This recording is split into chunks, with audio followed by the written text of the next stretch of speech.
ইউহান্নিউনা বা'দুহুম বিল ঈদ, একজন আরেকজনকে অভিনন্দন জানানো, ঈদের দিনে অভিনন্দন জানানো। কিভাবে অভিবাদন জানাতে হবে?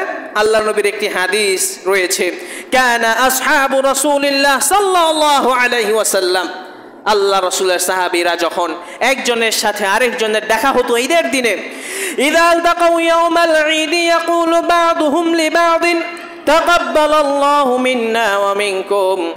সাহাবায়ে কেরামগণ যখন ঈদের ময়দানে যেতেন, ঈদের ময়দানে গিয়ে একজনের সাথে যখন আরেকজনের দেখা হয়ে যেত, তখন তার একজন আরেকজনকে অভিবাদন করতেন এইভাবে, তাকাব্বালাল্লাহু মিন্না ওয়া মিনকুম, অর্থাৎ আল্লাহ রাব্বুল আলামিন আমার এবং তোমার আমাদের আমলগুলোকে আল্লাহ রাব্বুল আলামিন কবুল করুন, এইভাবে অভিবাদন জানাতেন, এইভাবে অভিনন্দন জানাতেন।